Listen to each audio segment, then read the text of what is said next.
Moving along, we're now going to go straight into our last presentation. Suzie Holbery is a Senior Biosecurity Officer and the Western Riverina Pest Control Coordinator at New South Wales Local Land Services. Susie's talking to us today about thermal aerial monitoring, proving essential for success. Thanks, Suzie. Thanks, Ricky. Next slide.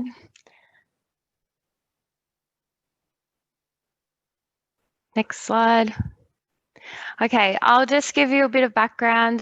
So it's the Western Riverina Pest Project. So we're out at Hay, New South Wales, sort of head west over to Balranald and north up the Lachlan River to a little town called Booligal.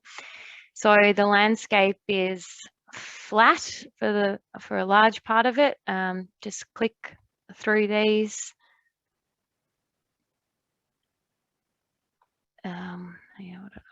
Just a little pop-up thing came up then. It's, yeah, there's river red gums. We've also got the floodplains next. And then we go into these wetland environments and the lignum swamps of the Low Bidgie and the Great Cumbung, which can be, yeah, pretty inaccessible by ground for large parts of the year. And then, yeah, further west, you've got just saltbush plains country away from the water. Next slide, thanks. So we do thermal surveying. We have done it every year since 2016. And just some specifications in our survey design is that transects run east-west, and that's to deal with visibility from the sun. They need to be repeatable. We fly roughly at a height 272 feet. You need to consider the camera angle, the speed, and then the analysis method you use at the end of the survey. So at the moment, we're using this conventional distance sampling model. Considerations when you're thinking about conducting an aerial survey are the different landscapes that you're going to have and how the thermal will operate in those different environments. Affordability of what you can realistically achieve, and if it's going to be a repeatable survey, how much funding you've got for the years ahead. The analysis method has been something we've had many discussions about. So yeah, you can engage sort of private consultants that can run an analysis for you, or sort of use more in-house in your department, different things. So how you do that. And the longevity, like I spoke about earlier, like how many years into the future you're considering doing this type of monitoring. And also that once your numbers get low, with the less detections, it makes the accuracy less for the data. So, and the timing, as Matt was saying, you need to do it in the cooler months, and you can only operate sort of in the early hours of the morning and before last light in the evenings.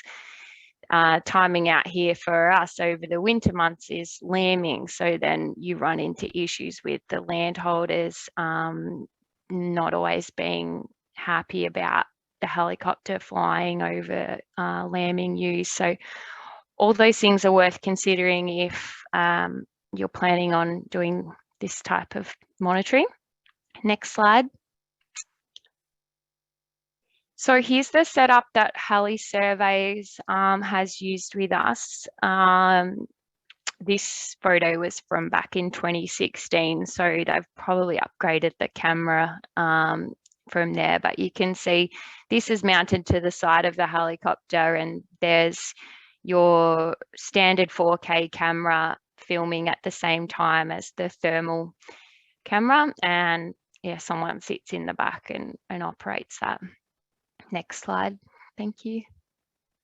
Here's an example of sort of the type of footage that you get. So there's the 4K camera, and then the same footage with the thermal. So as Matt showed you, it's very obvious. Next slide, it's fine.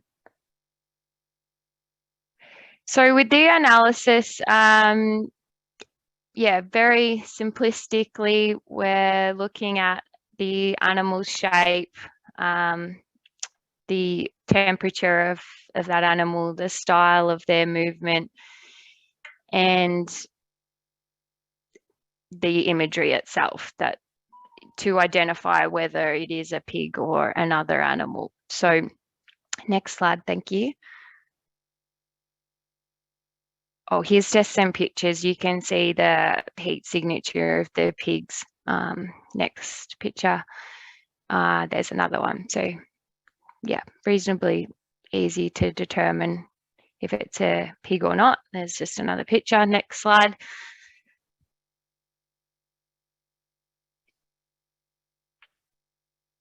Just a few more, same as Matt was showing you, how it's easier to see with the thermal.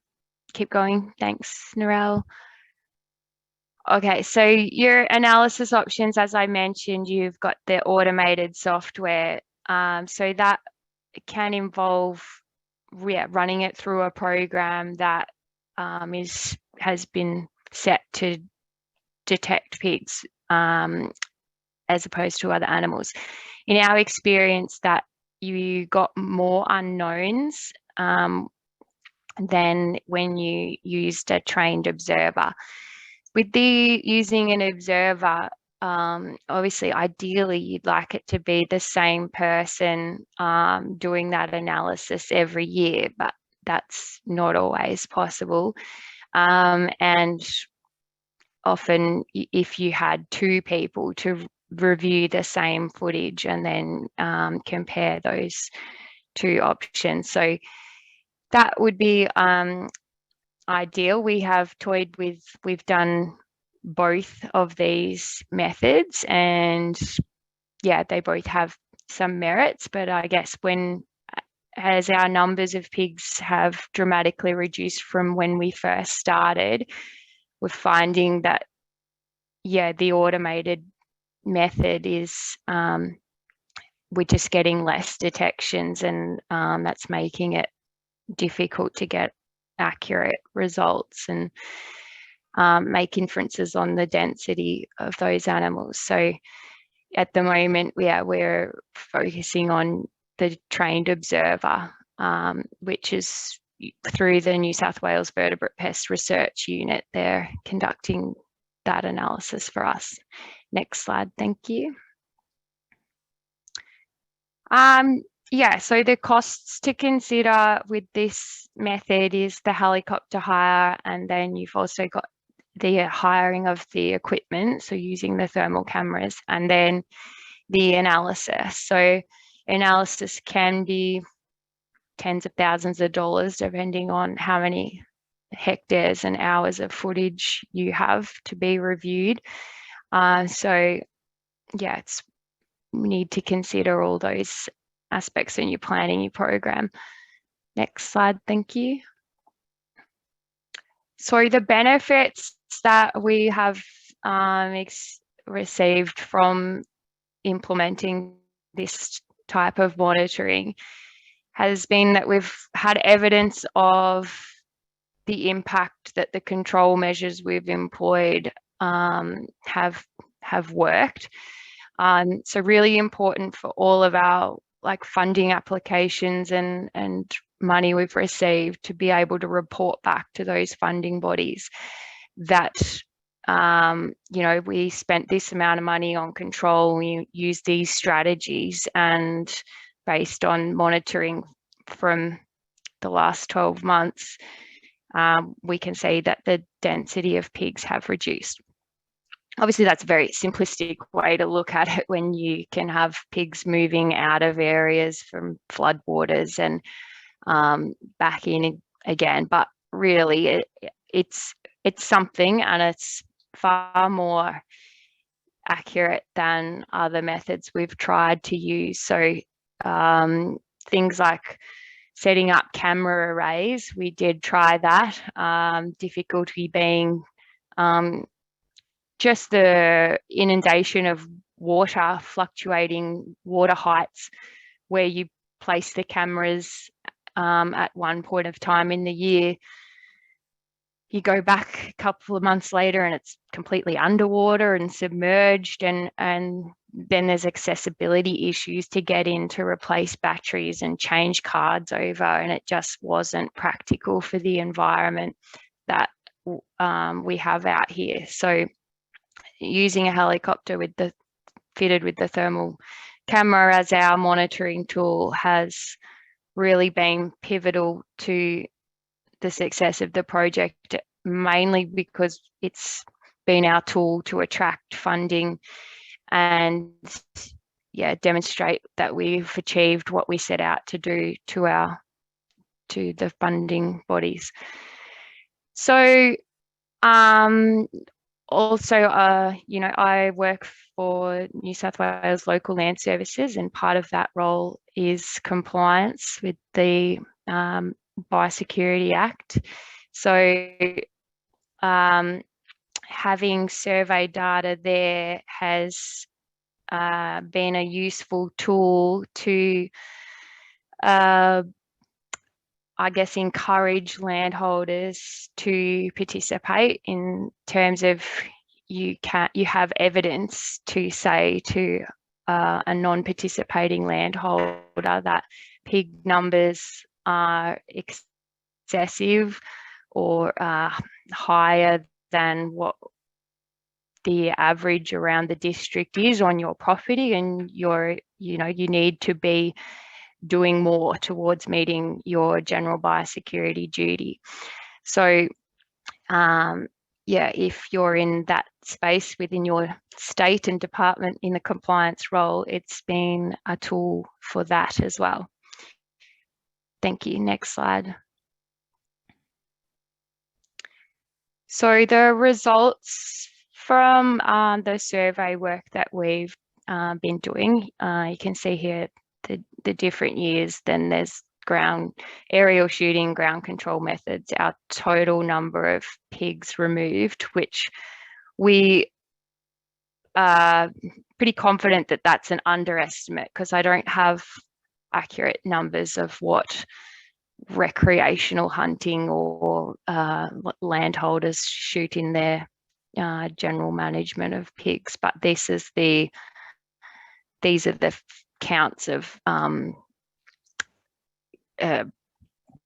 programs that we've done through the project.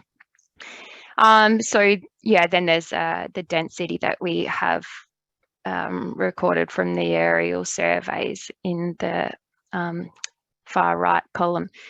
So in 2017, that peak in the pig density was off the back of the 2016 floods.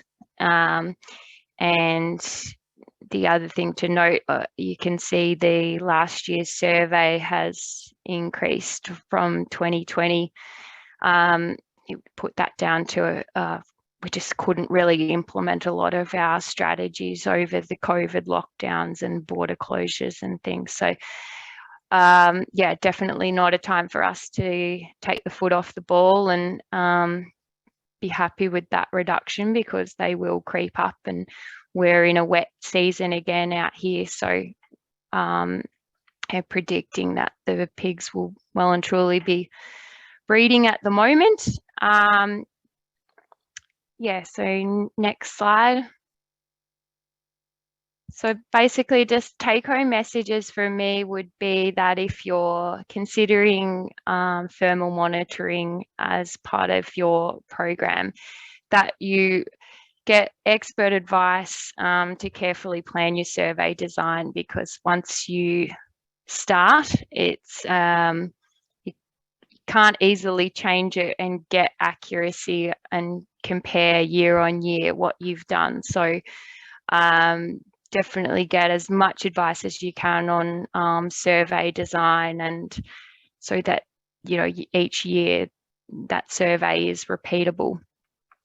And yeah, you need reasonably high detection rates to improve the accuracy of that data. So